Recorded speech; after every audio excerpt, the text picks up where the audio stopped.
So I was just gonna do a sneak peek of what the finished box looks like and what the video will eventually accomplish, or what will be accomplished in the video. I intended to get the whole build into one video, but sadly I was unable to squeeze all the footage in. Maybe I'm drawing them out a bit too much, but I just wanted to cover everything, so I apologize for that. It's going to be built in 3 parts, and hopefully you'll stick around and watch all of them. I think it turned out very well. The next thing I'm going to need to do is get it installed in my car, but that being said, let's start with watching the round 1 of the build. I think I only get to just before I round the corners, and then yeah, we'll go from there. Thanks for checking out my video.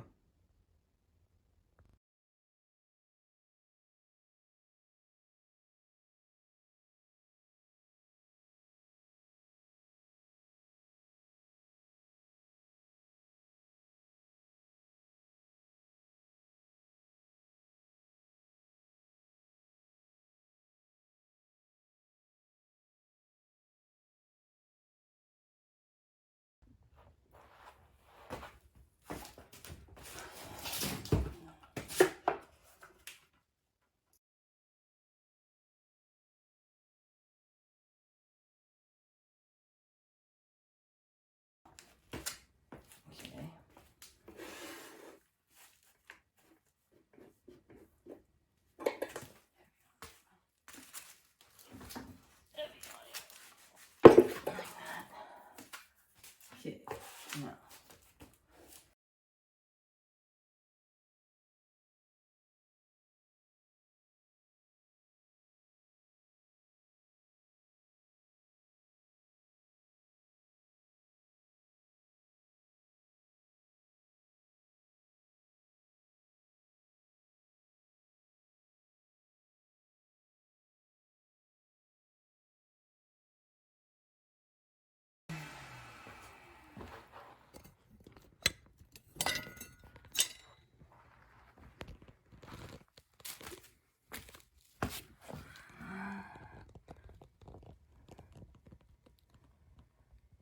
So not perfect, but we can clean that up with some sandpaper. It's a little bit tight here.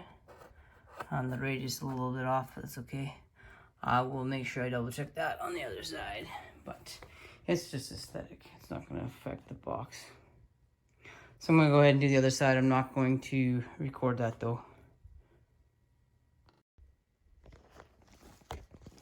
So there's the front baffle. It's the reason I've curved the top corners.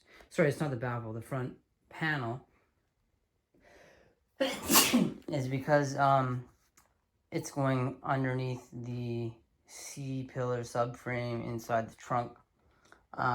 Basically I'm reverse walling the trunk off with the box. Anyway, there's some cleanup issues to do with sandpaper, like right there and right there, and certainly this one actually turned out really good, but this one here has got some sloppiness. Anyway, we will see how that fits in the trunk now.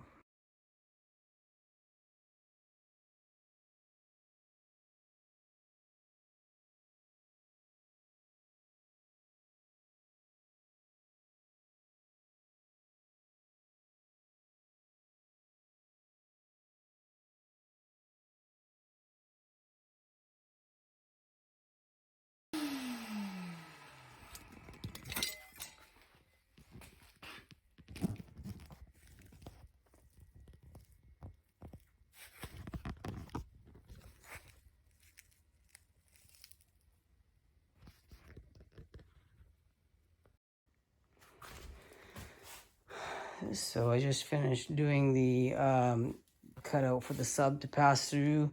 Now I'm cutting the base piece to length that will run along this edge. That's the last cut I'll be able to do tonight because I'm actually past my noise curfew, so hopefully I don't upset anyone too much. It's only 2 or 3 minutes, but let's make it quick. So the last thing we're gonna do today is glue these two pieces together. That's the panel, the front panel, as well as the base. It's kind of like I'm using the front panel as an anchor point and then building everything off of that. So what I did was I sanded this edge right here just to clean it up, make sure there's no weird rough spots, and it's got a little bit more friction for the glue and the bonding. This is a factory edge, so I didn't do anything to it. It's pretty clean. I wiped it off with the cloth. What I'm gonna do is lay it down and glue it, clamp it, and then nail it once it's all aligned.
So now that the front panel and bottom panel are glued together, we're gonna do the slope on the back base of the lower panel where the wedge is. So set my saw up to rip the edge of this off, so that's the next thing we're gonna do. Once I cut that, I'm gonna do some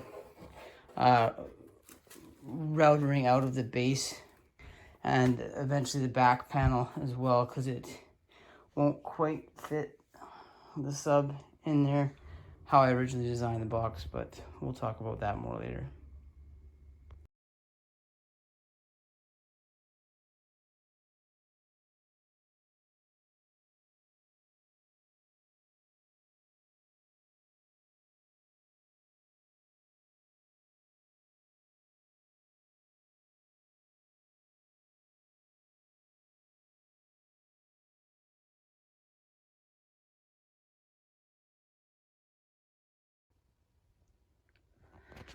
So there isn't going to be, the way I designed the box, I was originally using 5/8 inch thick MDF, but I couldn't get any, so now I'm using 3/4, and the 3/4 actually restricts the baffle from being able to fit an 8-inch sub inside the wedge. So I'm going to have to notch out the wood a little bit just to get the sub into the box. So I'm just doing that before I assemble it.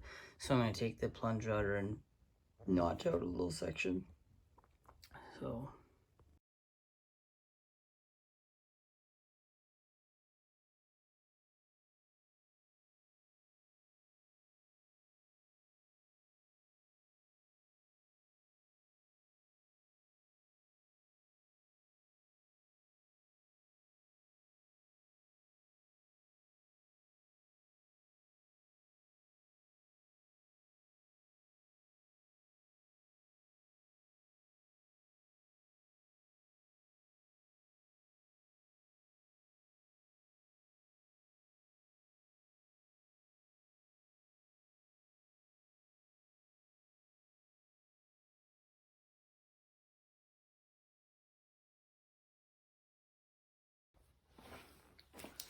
So now what I've done, I've notched out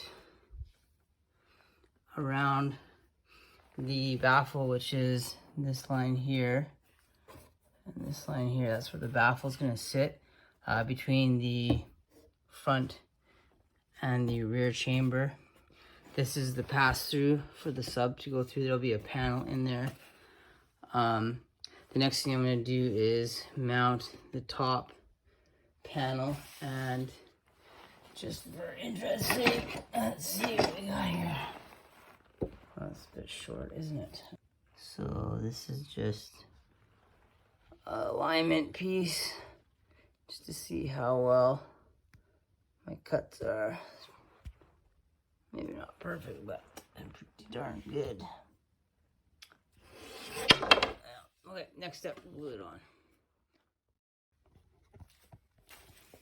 So I've already cut one of the end pieces. The tops are going to be rounded, so I'm going to do a curved thing there. I've marked it for the slope, and now I'm going to cut the other end piece off and then mark it for the slope, and then I'll cut the slopes off, glue and nail them to the bottom, and then I don't know, I'm kind of just making it as I go. So I mean, all the numbers were calculated and I know where things have to go, but I didn't really think about the order. So the ends are cut. Going to be a little bit of sanding and cleanup, but otherwise they're looking pretty good. I'll get into the corners tomorrow. I'm just going to glue these in place and nail them. And then start working on the baffle, the port and the baffle, and then the rear port as well. The rear port will go in after the baffle because the baffle will be in between the port. The baffle is going to run across the top here. It's going to be 1.5 inches thick by the whole top of the box, running from the rear chamber into the front chamber. And then the front chamber will be ported over here in the corner. And the sub will sit in the middle. I'm hoping that all these measurements are correct. I will double check them before I mount the baffle. But, I mean, it doesn't really affect it at this point. It will affect it when I glue it together. But like I say, the last thing I'm going to do is just glue these two pieces in, two end pieces for the wedge. And then go upstairs because it's after 9 and I don't want to piss anyone off.